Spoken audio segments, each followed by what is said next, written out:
High guys it's me Vikramji अनि स्वागत छ तपाईँहरूलाई अर्को नयाँ रियाक्सन भिडियोमा। If you guys new please follow गरिदिनु होला। अनि सो अनि आज चाहिँ म खगेन्द्र सुनारको इपिक थक मोमेन्टलाई म रियाक्सन गर्न गइरहेको छु। तपाईँहरूले यो भिडियो पहिला पनि हेरिसक्नुभयो होला, यी मिम्सहरू हेरिसक्नुभयो होला, त्यही पनि हामी सबै मिलेर एकचोटि हेरिदिउँ है त।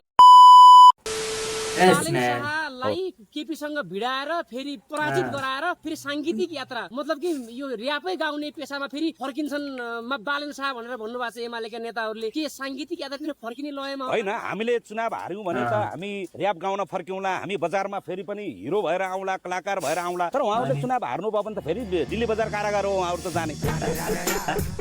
दिल्ली बजार कारागार कम्तीमा हामी त बाहिर आउँदै गर्दा पनि हिरो भएर नै आउन सक्छौँ, फेरि कलाकार भएर पनि आउन सक्छौँ फेरि। तर उहाँहरू जताबाट आए पनि जाने भनेको फेरि त्यो दिल्ली बजार कारागारै हो।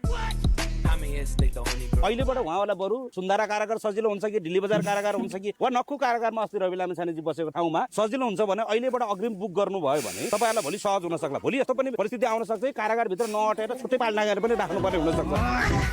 यो मान्छे त बोल्नै निस्किया जस्तो छ क्या। एमालेको बादशाह भन्नुभयो, अर्कोले आएर म एमालेको बाघ हुँ भन्छ, अर्कोले आएर म एमालेको सिंह हुँ भन्छ। त्यो बाघै भए पनि सिंहै भए पनि हामीले मान्यौँ महेश बस्नेत एमालेको बाघै हुनु होला, एमालेको कानको जोडा यस्तो फोड्छु अहिले भए पनि सिंह भए पनि जनावर त जनावरै हो नि। त्यही भएन, जनावर त जनावरै हो। बाघै भए पनि सिंहै भए पनि हामीले मान्यौँ महेश बस्नेत एमालेको बाघै हुनु होला, एमालेको सिंहै हुनु होला। तर बाघ भए पनि सिंह भए पनि जनावर त जनावरै हो नि। अनि जनावर त्यही कुरा के फर इक्जाम्पल के तिमी महेश बस्नेतलाई तिमी स्यालो भन्दा रिसाउने, तिमी एमालेको बाघ हौ भन्दा फुर्किने। त्यो बाघ पनि स्याल पनि जनावर त जनावर हो, तिमीलाई जनावर नै भन्न खोज्या हो के। राष्ट्रिय स्वतन्त्र पार्टीमा चिया बेच्ने छन्, जुत्ता बेच्ने छन्, चामल बेच्ने छन्, सामान्य डोकोको भाँडाकुँडा बेच्ने छन्। काङ्ग्रेसमा हेऱ्यो भने कोही देश बेच्ने छन्, कोही आमा बेच्ने छन्, कोही बालुवाटार बेच्ने छन्, कोही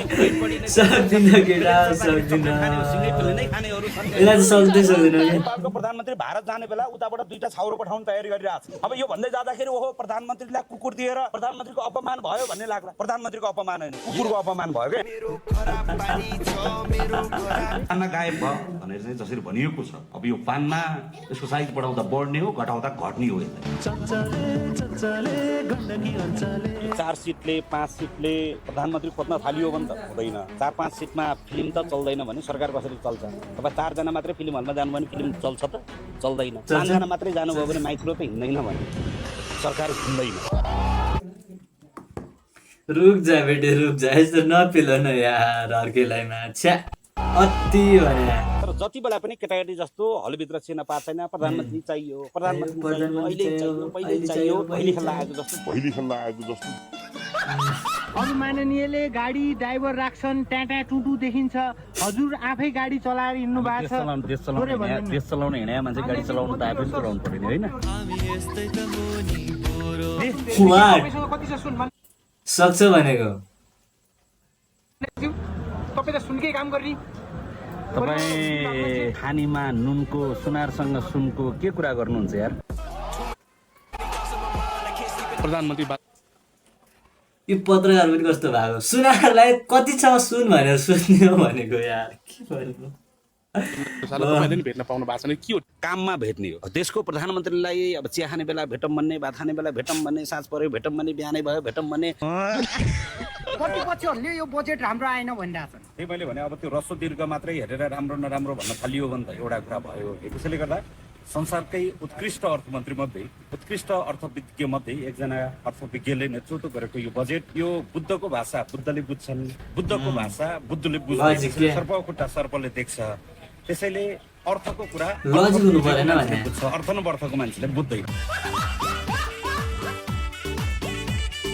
लजिक लगाएर बोल के बोल्ने भयो भने नाक भाँचियो रे भन्ने समाचार आयो भने नाक कहाँ पर्छ भनेर सरकार छानबिन समिति बनाउने, अनि छानबिन समितिले चाहिँ मुखभन्दा मात्र आँखाभन्दा तलतिर 2टा प्वाल भएको डाँडोलाई नाक बनिन्छ। ढाडमा बलियो हड्डी राख्ने, यहाँ कमजोर हड्डी राखेका कारणले गर्दा नाक भाँचियो, भगवानलाई कारबाही गर्नुपर्छ भनेर सिफारिस बुझाउने।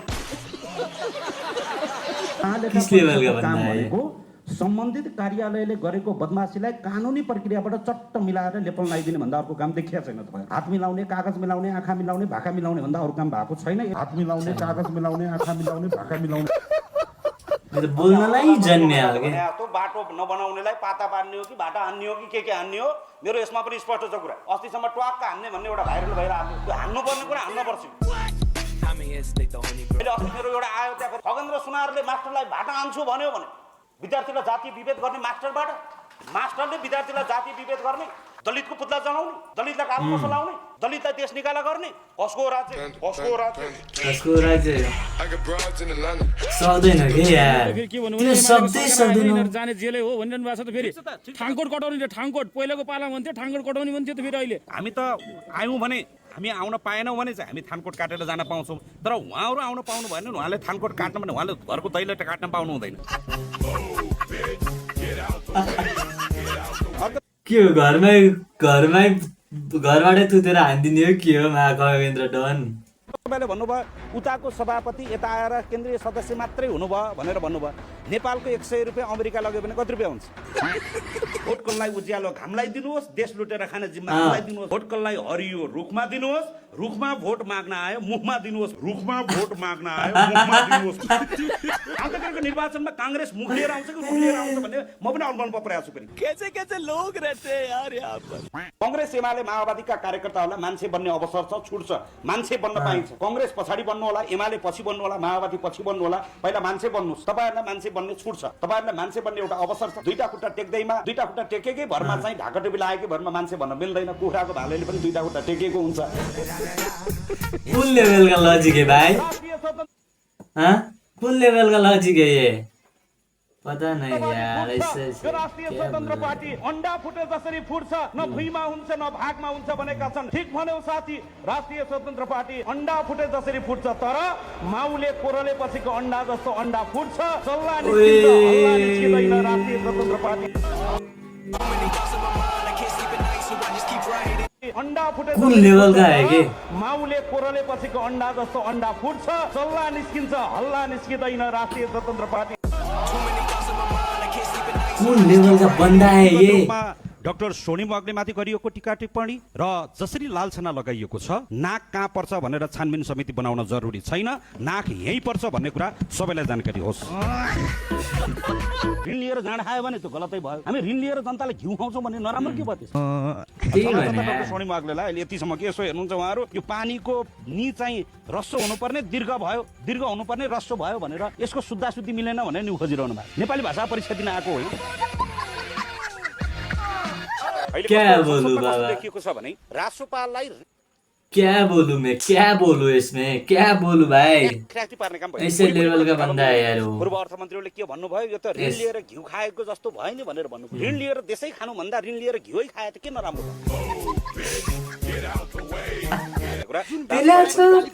होइन। त्यो त डेफिनेटली हामी त सरकार हो, सरकारले ल्याएको कर्म विरोध गर्ने भन्ने हुन्छ र? हामी त सरकार पछिको सांसद हो हामी त। त्यो त डेफिनेटली तपाईको बाको पछिमा बोल्नुभयो भन्दा किन बोल्नुभयो भन्ने हुन्छ र? बोल्नु भने लानु पछिमा कुरा ठुलो हो, यो रोइलोमा नलागौँ भनेर मात्रै हो हामी। नत्र भने बोलेरै गिनिज बुक अफ वर्ल्ड रेकर्डमा नाम लेखाएको रवि लामिछानेलाई बोल्न सिकाउनु पर्दैन।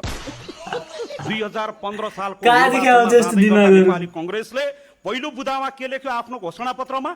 भूमि नभएका किसानलाई जग्गा दिइनेछ भन्यो।